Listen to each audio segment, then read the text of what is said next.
गौतम बुद्ध का ज्ञान। गौतम बुद्ध को कैसे मिली ज्ञान? राजा के यहाँ बुद्ध का जन्म हुआ। पिता ने ज्योतिषियों को बुलाकर भविष्य पूछा। उन्होंने कहा, या तो यह सम्राट होगा और या तो यह साधु होगा। एक तरह से देखा जाए तो सच्चा सम्राट भीतर से साधु ही होता है। जब ज्योतिषियों की भविष्यवाणी राजा ने सुनी तो वे घबरा गए कि मेरा बेटा साधु हो जाए, ऐसा ठीक नहीं होगा। राजा ने पूछा, कोई उपाय बताएं, क्योंकि मैं चाहता हूं कि राजा का पुत्र राजा ही बने। ज्योतिषियों ने कहा कि इसका लालन पालन व पूरा जीवन बड़ी सावधानी में बिताना होगा। अर्थात आपका पुत्र सिद्धार्थ कभी किसी बूढ़े व्यक्ति को न देखे, कभी किसी बीमार व्यक्ति को न देखे और कभी किसी मरे हुए व्यक्ति को न देखे। जब तक ऐसा होगा तब तक वे राजा ही बने रहेंगे। अगर ऐसा नहीं हुआ तो वे साधु बन जाएंगे। राजा शुद्धोधन ने अपने पुत्र सिद्धार्थ के लिए बढ़िया से बढ़िया, बड़े बड़े महल, अच्छे से अच्छा भोजन, दास दासियां और खाने पीने के सामान आदि वस्तुओं के ढेर लगा दिए। पिता ने पुत्र को सुख सुविधाओं में इतना उलझा दिया कि उसे बाहर का संसार याद ही नहीं आया। शुद्धोधन ने समझ लिया कि अब इतने सुखों के आगे साधु बनने का प्रश्न ही उपस्थित नहीं होता। वे निश्चित हो गए।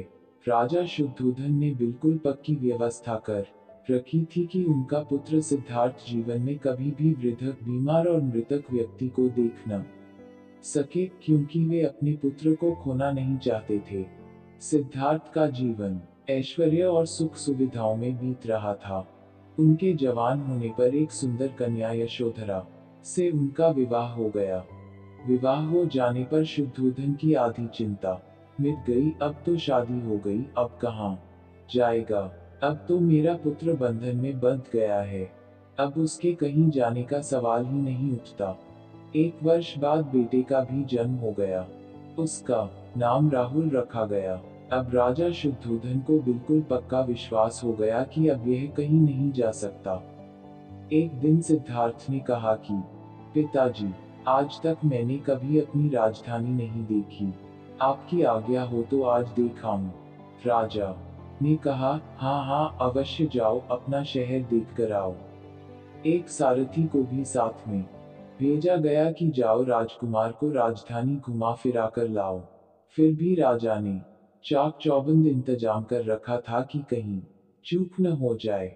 सिद्धार्थ के लिए राजधानी के प्रमुख मार्ग खूब सजाए गए थे, पर घूमते घूमते सिद्धार्थ ने थोड़ा उल्टा मार्ग ले लिया।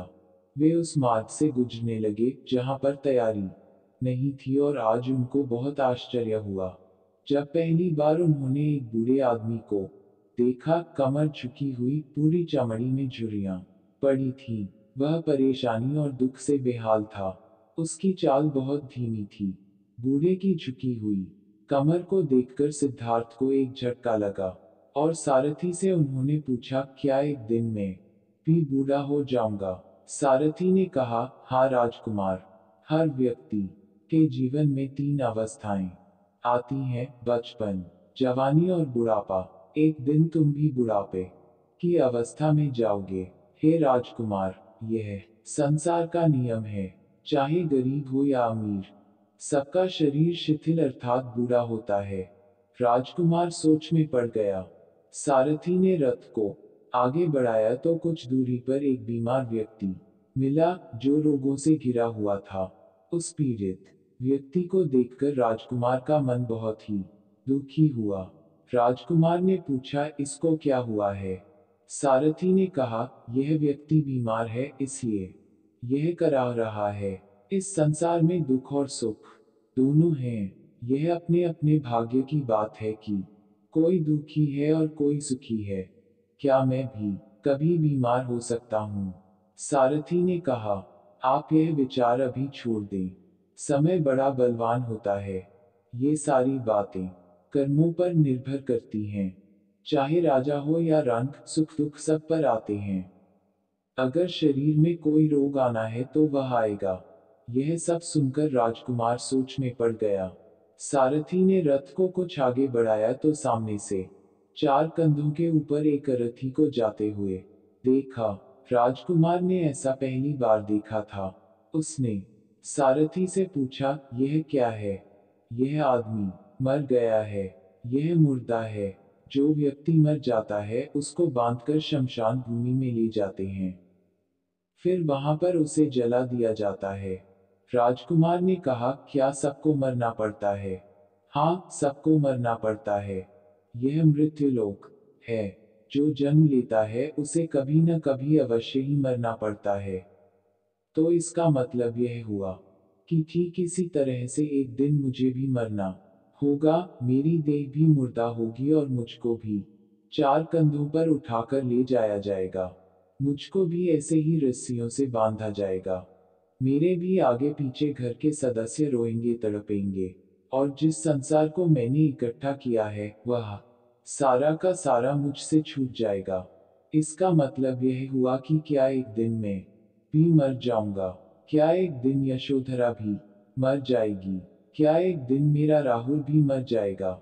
सारथी ने कहा, हाँ राजकुमार, एक दिन मैं भी मरूंगा, आप भी मरेंगे, यशोधरा भी मरेंगी और राहुल भी मरेगा, क्योंकि यह सब मरने के लिए ही पैदा होते हैं।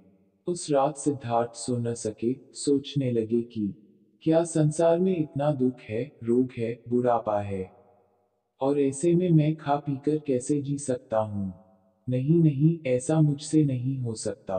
मुझे खोजना होगा उस तत्व को जो दुख, पीड़ा और शोक से रहित हो, जो भय, भ्रम और भूल से परे हो, जो अनंत आनंद से भरा हो, जिसे पाकर फिर और कुछ पाने की इच्छा न हो। सिद्धार्थ वैराग्य के शिखर तक पहुंच चुके थे। बस उसी रात को उन्होंने घर छोड़ दिया।